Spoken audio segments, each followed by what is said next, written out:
Hello and welcome to our broadcast. I'm your host, Syl Trepanier, Senior Vice President and Chief Nursing Officer at Providence.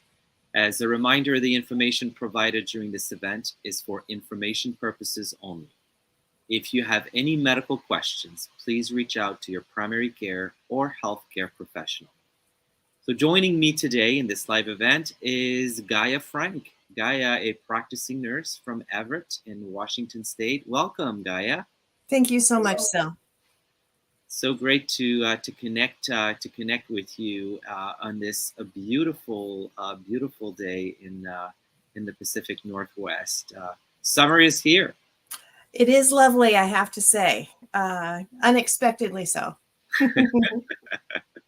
Just to get us started, Gaia, just tell us a little bit about yourself and what you do. Okay. I'm a bedside RN up at Providence Regional Medical Center, Everett, Colby campus. I work on 5A, which is a medical renal telemetry floor. I got my RN in 2009 from Everett Community College. My BSN from the University of Great Falls, which is Providence College. And now, of course, they're University of Providence, wonderful school.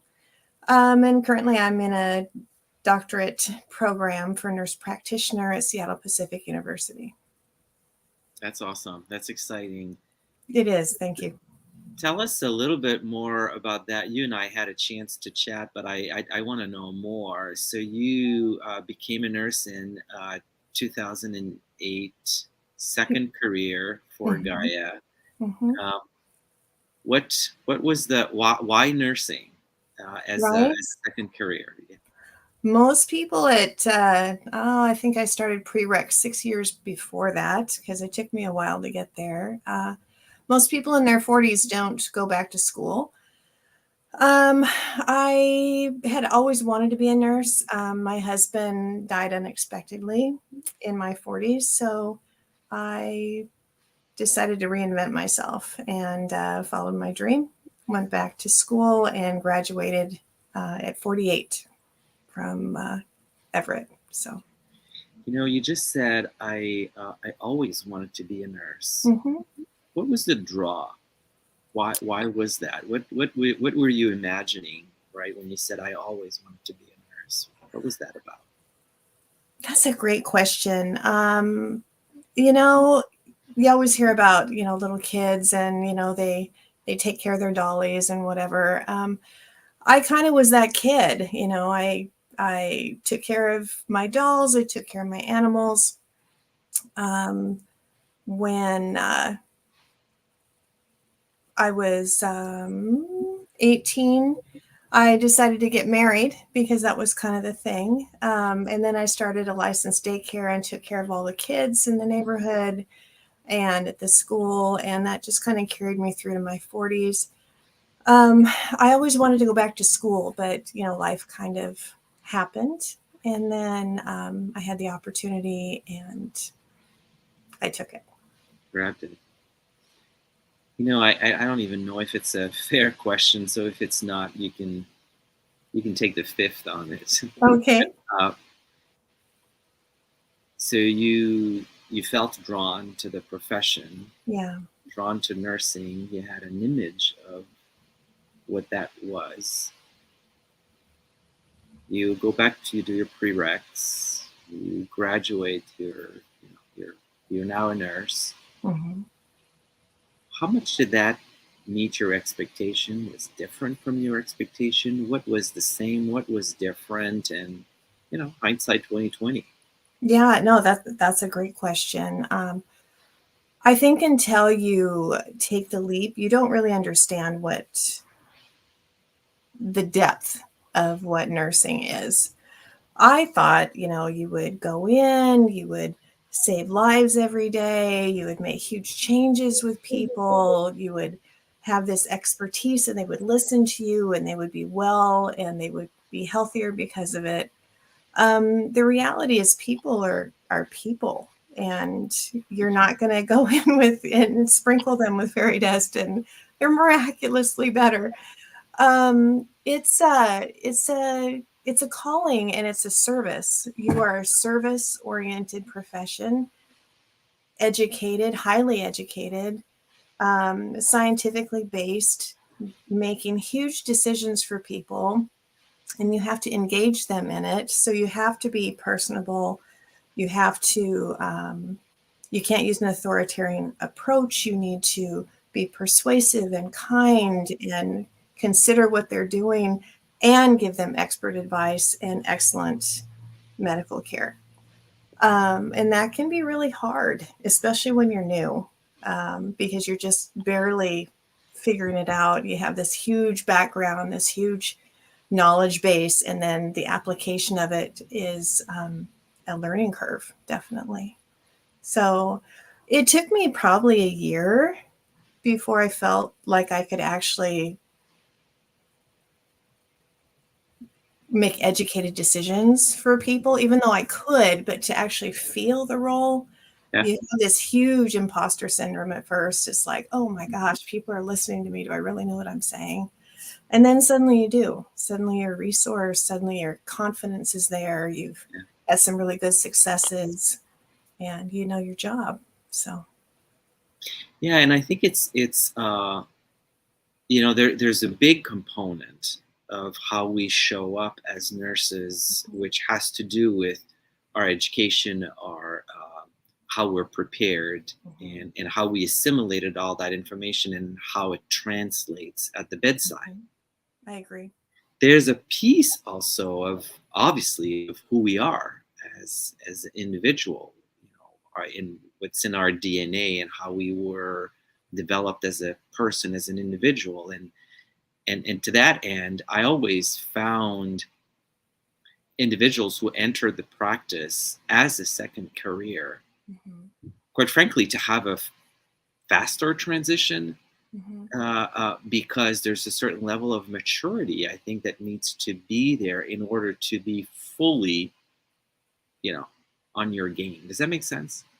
I think it does. My younger colleagues who are just getting into it are amazing and they do so well, and they have attributes that I don't have. They're very fast with electronics. They're very quick to understand things. Whereas, you get in your 60s, it takes you a little longer to get there, but you get there. I found though,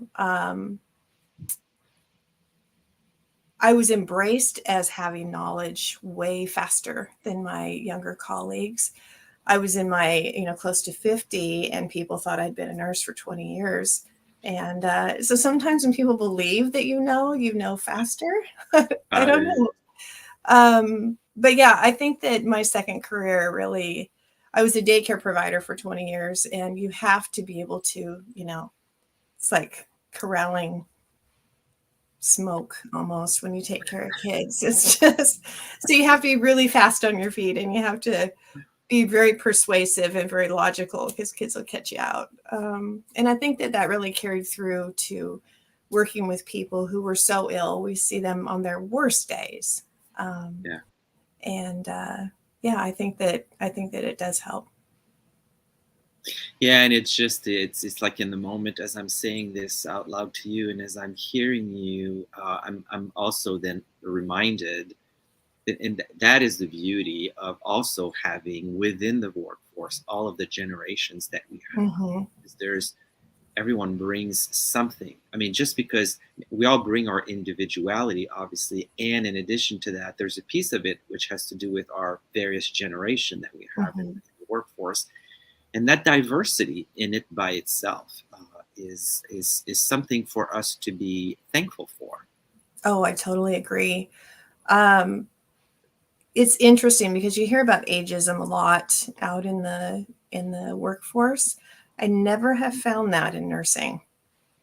It's just not a thing. And maybe it's my perspective, but my boss is my children's age, and I've known her for 10 years, and age is just not a factor. And that sounds very cliche, but in nursing, it doesn't appear to be. yeah, the younger colleagues are amazing. The older ones are as well. We all bring a different perspective and a wealth of knowledge and talent. So, Well, good. I mean, it's good to know that is that that's been your experience, and mhm. that's what you're seeing around you, and I'm certainly hopeful that that's the case everywhere. We Me too. definitely that it'd be sad if it wasn't that way. But thanks for confirming that, affirming that for you and for us as particularly as I think about so you practicing in a Providence ministry. So it does warm my heart to hear that that this is your experience. I want to go back to something else you said at the beginning of the call. You shared with us when you were introducing yourself that you are currently in school.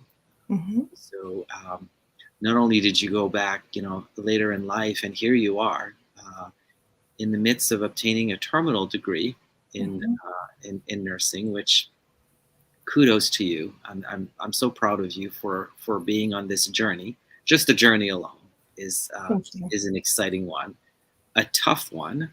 I can relate to that. And you're going back to school because you want to be an FNP. Tell us Hmm. what that is. How does one get there? Why you chose the route that you chose, and what the heck are you going to do with that? Right? Couldn't make a mistake this time. Not that I have so far in my nursing career on my education path, but it's not like I could. I just don't have enough time left to do a do-over. I had to weigh, do I want the master's degree? Do I want to go administrative? Do I want to work at community college and teach? Or do I want to get the terminal degree? And it took me, 3, 4 years to decide, which not like I had that kind of time either, but talked to scads of people, everybody. Why are you this? I talked to the CNO. Why do you have a master's degree? Did you ever want the doctorate degree? The doctorate degree is actually fairly new, not, Yeah. in the last, 10 years, maybe? Yeah, 15-ish, 15? I would say, but no more than that, that's for sure. Yeah. So I wanted to kind of hedge my bets a little bit. With a doctorate degree, you can actually teach at the university level. Um, I wanted to be a primary care um, nurse practitioner, which is family nurse practitioner. Um, I originally, I'm kind of, let me backtrack a little bit. I at first had applied for AGNP, which is adult Oh gerontology. yeah. Hmm. And you would think that that's only elderly people, but it's actually lifespan starting at 13 years of age. So you kind of skip the baby years. But then I went, no, I think I really want to do the full spectrum. I want to be able to take care of newborns to the elderly. And so I switched my track to family nurse practitioner.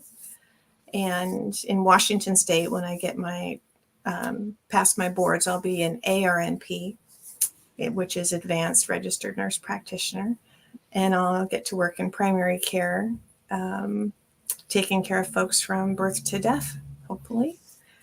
And then I forgot the rest of your question. So, So well, it's all good. When it's possible that we might have listeners that are not from Washington State.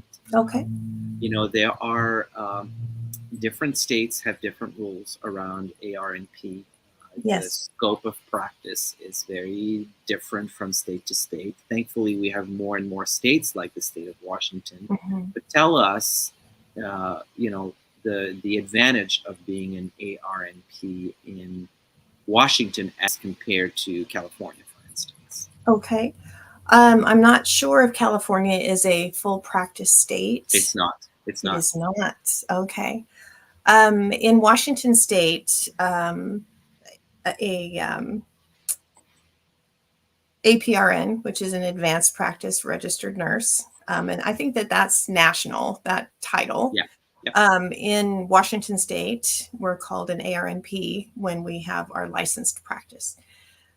We are a full practice state, which means we, as ARNPs, can work independently of a physician. We can run our own clinics. We write our own prescriptions. We don't have any oversight from a physician. Unlike California, it sounds like they need to have a physician on board with their care plans and their practice. So they would work under a physician who would probably have to sign any kind of federal paperwork, and that kind of thing. Mm-hmm. So the advantage of Washington State, of course, is you can have your own practice Yep. and practice independently. Yeah. Yeah. It's I mean, it's a big difference when you go from state to state. Mm-hmm. And this goes back to how interesting it is that we have state by state licensure, because the same individual, right? I'll just give the example of someone who practices in a city that abuts the line of two states, where in one state they can practice independently and in the other state they cannot, just because the rules are different. It's the same individual, had the same education, just happens to be licensed in two different states that has completely two different ways of looking at it. We have certainly made good strides when I think about over the last 10 to 15 years. And I can't wait, from my perspective, can't wait to be in an environment where in the entire United States, nurse practitioners can practice to the full extent of their knowledge, ability, and capability, and that have full practice authority. Mm-hmm. And quite frankly, I would be so bold as saying, and why do we need a license for every single state where we practice?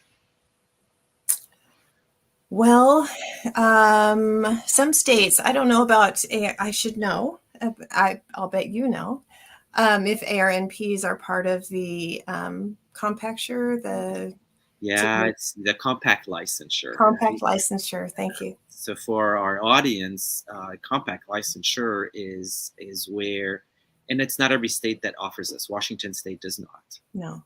So when you're licensed in Washington, when you live in Washington, you're licensed in Washington, you can only practice in Washington. Right. In order to practice anywhere else, you need to seek an additional license. There are states like the state of Texas, as an example. I picked that state just because it happens to be within the Providence family of organization. We have ministries there. If you are licensed in Texas, your primary residence is in Texas. Texas is part of the compact licensure, and then you're automatically licensed to practice in also the other states that are part of that compact group, if you will. Now, I haven't looked at it recently, but don't quote me on this, anyone. Something like 8 or 10 different states where you all of a sudden are able to practice, which is fascinating to me, because I actually lived in Dallas, Texas for a few years. When I was licensed in Texas, I had a compact license.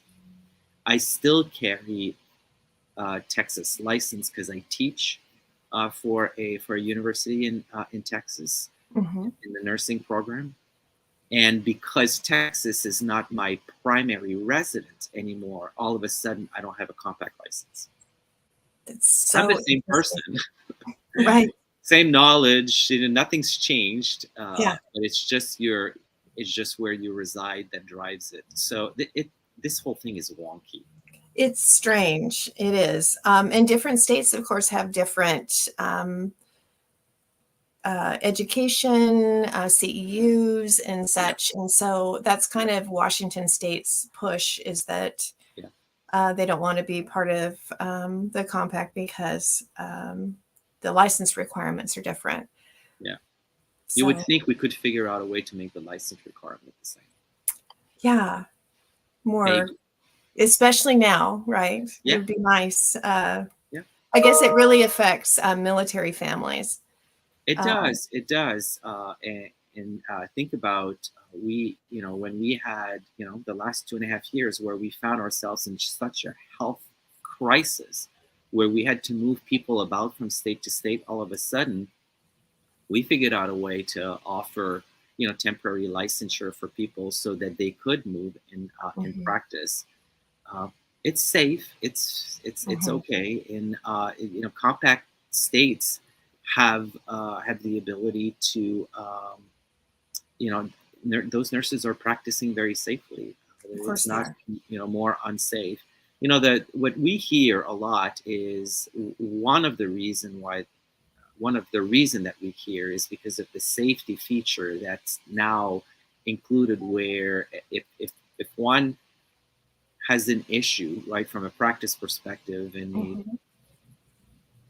they try to hide it and go and try to run and practice in a different state, Mhm. then we can catch on to it. Sure. I just don't buy this anymore in today's environment, and how Mhm. things are so open, and you really can't hide all of that to say that what one license for nurses across all states um, should be able to serve us. But I know that many don't necessarily agree with that perspective. Well, But I think hey, it's reasonable. I do. We can take the exam anywhere.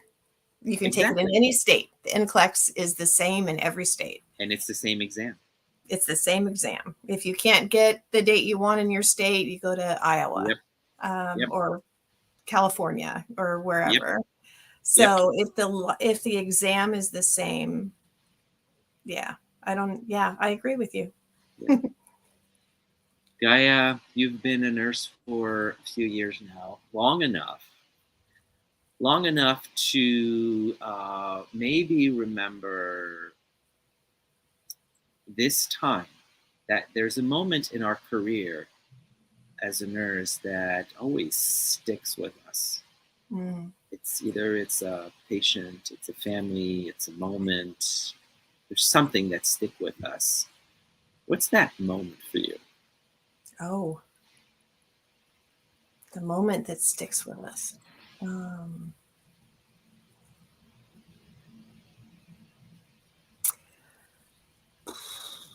I think it's a strange job in some ways.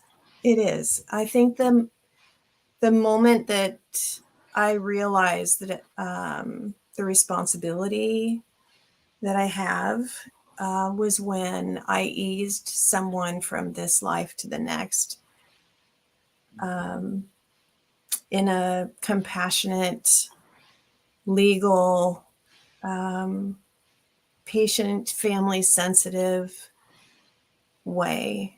Um, and when I called my mom on the way home and she said, "How was your day?" I'm just thinking it was it was a good day, because there's nothing more honorable than giving somebody a good death, easing their suffering, bowing to the inevitable, making it the best that you can, and communicating with the family in a compassionate way. Yeah, I think that was the most telling moment for me. Was this is what I do. It's not always wellness and healing, and here's your medicine and here's your therapy. It's this is where you get to have your next adventure, and exit this life for the next. So yeah, I think that was it. So I'm hearing you describe a moment where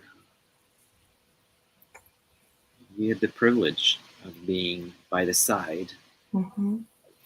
of someone that was Yeah, transitioning to something that is so foreign to all of us. yeah. That is a special time indeed. I, I I suspect. I certainly know from most nurses I've had conversations with that we all remember that first patient that expired, died, transitioned while under our care. That's that's tough. It is. It is. And it should always be tough. It should never be mundane or normal or um, not special. It should always be profound and affecting. Because I think when you get comfortable with that, I think you lose your edge somehow. You know, Yeah, you don't want it to eat you alive. You don't want to take it home yeah, and not be able to do your job, but you want to always remember that this was somebody's life. You look at maybe this elderly person who is 90 and it was their time to go, and you look at them and you flash back on when they were 35 and they were raising their family and they were vibrant and you know, having potlucks with the neighbors and, you know, working their job and doing everything. And then you look at this person who is going home basically, and it's the same person. You never want to lose that. Oh, it's just some old guy or it's just some old lady. This is a human being who had a beautiful life, and we're going to give them a beautiful death as well, because that's what we do.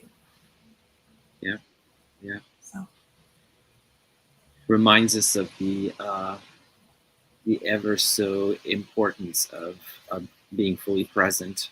mhm, I agree. If you have, if you're blessed with the privilege of being able to be there, Mhm. if there's ever a time where you want to be fully present, it's in those moments. That's for sure. Exactly so. What are you the most proud of? Oh, about my job? Or Take it wherever you want to take it. um I've been lucky enough to work on 5A at Providence. And you know, over the years, over the course of years, what is it? It was 2009, and it's 222, so yeah, 13 years. Culture changes in the hospital over time. You know, as Mhm. people come and go, um, the culture of the hospital will change. And 13 years ago, we were just kind of getting into treating people, coworkers, equitably, what lateral violence actually looks like, Mm, um, um, that type of stuff, I guess. And 5A, I always felt was kind of the cutting edge of that because we had amazing leadership. We have Nina Boschert and Jen Lucas and Kathy Johnson. Years ago, Kathy was there just a year ago, but Nina is still there, and Jen is now up on another floor doing her magic. But the crew that we had was very invested in changing culture.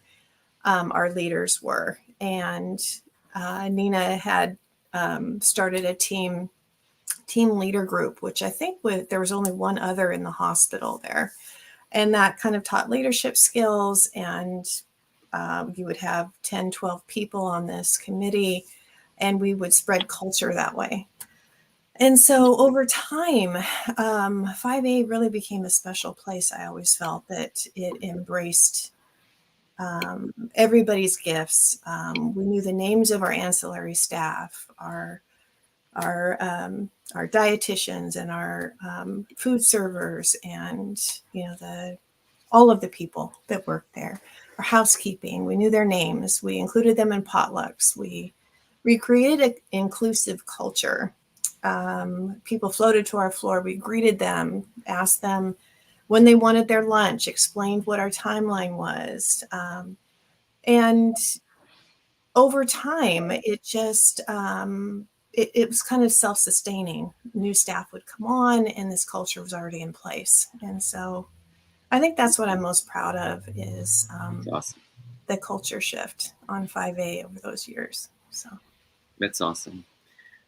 Well, you know, Gaia, thank you for choosing nursing as a well, profession.